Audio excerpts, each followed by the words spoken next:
Hey y'all, welcome on back. So this video is going to get a little real, so buckle up. So this is Marvelous Mondays, and I wasn't going to film today because I have been feeling a lot of things lately, and one of the main things I've been feeling is anger and regret. And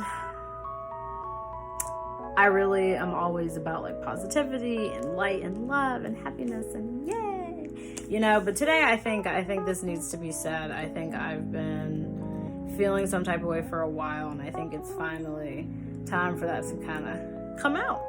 So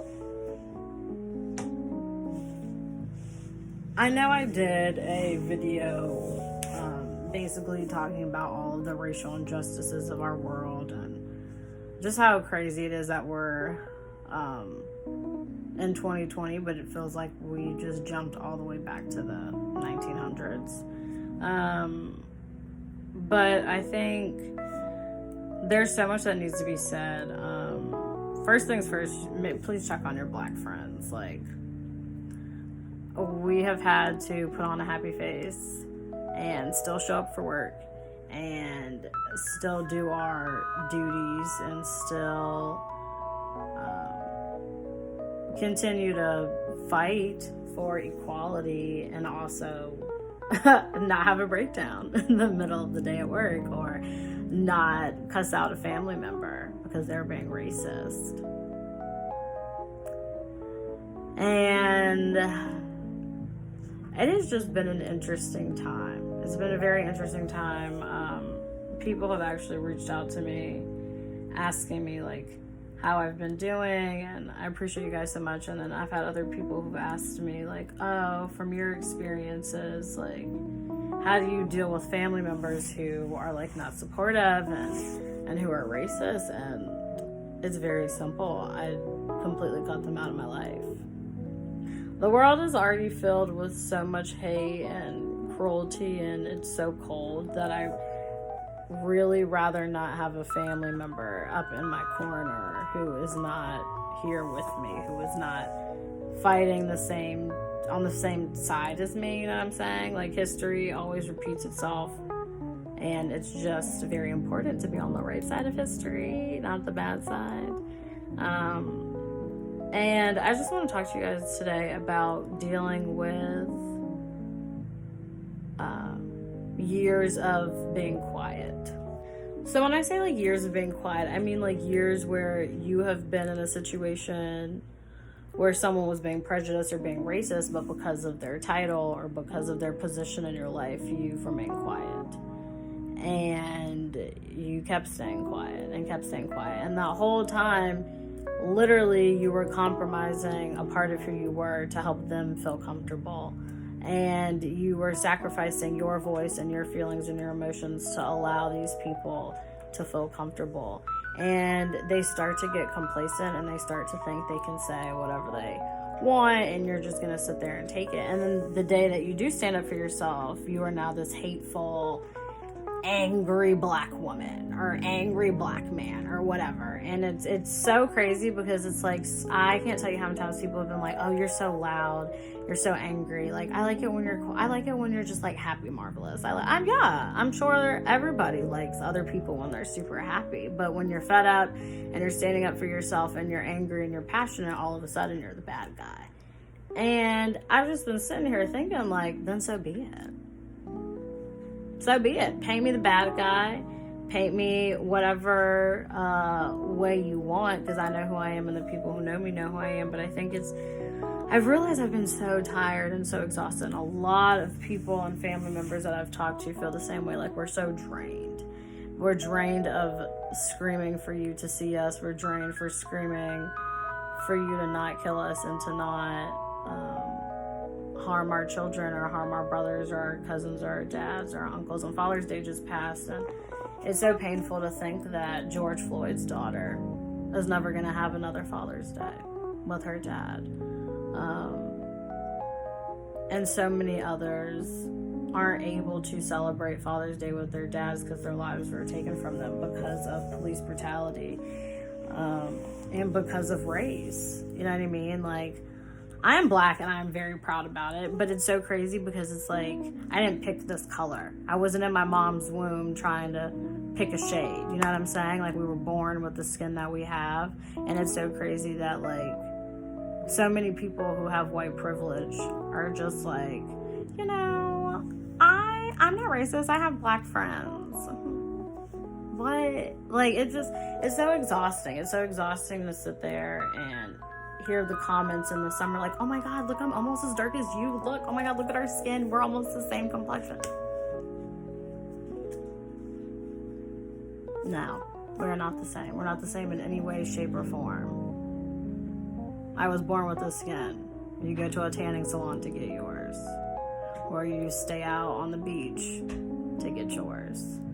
And I think so many people embrace black culture and embrace a big butt and big lips and all of that, but they don't actually embrace us. And I think a lot of that is starting to kind of just sit on my shoulders, and I've tried to like pray it out and just talk it out, but I think like ultimately within myself, and I can only speak for myself, I think I have extreme regret for allowing these people to say whatever they want and me just take it because, again, of their position in my life, their title in my life. They were a family member or a boss or whatever, and I was silent just to have them be, you know, make sure they felt comfortable.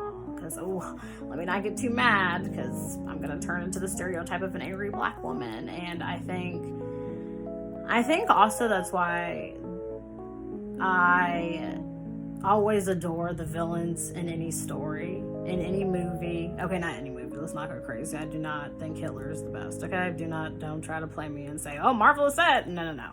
I'm talking about like fiction stuff, like stuff that, you know, anyways. But I think I see myself in so many of these villains in like Disney movies or, you know, Marvel movies or whatever, because I can relate to that. People don't just wake up and think awful thoughts. People don't just wake up and are like, I hate everybody. It is being repeatedly punched in the face, metaphorically, physically, emotionally, mentally.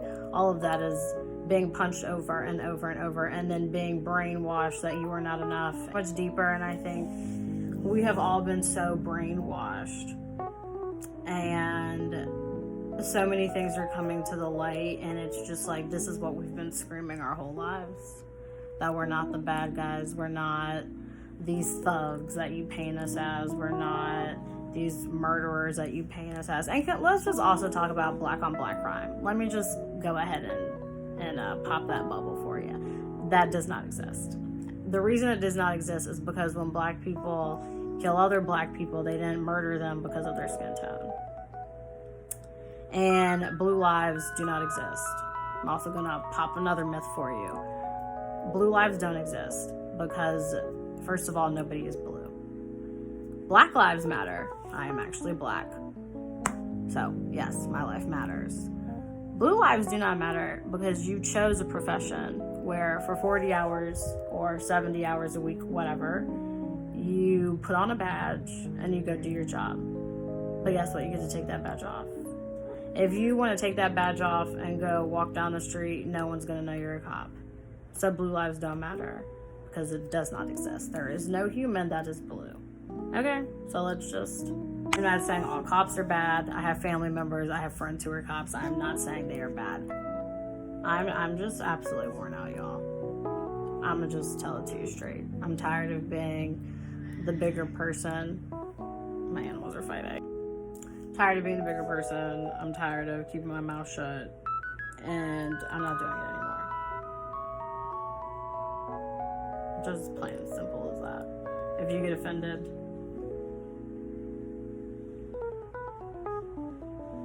there's the door. I'm not playing these games. I'm over it. I'm tired of being quiet, and I think a lot of people are. I think a lot of people are tired of standing idle and just sitting there taking every jab because you don't want to upset a family member, or or you don't want to upset a friend or a boss or a coworker.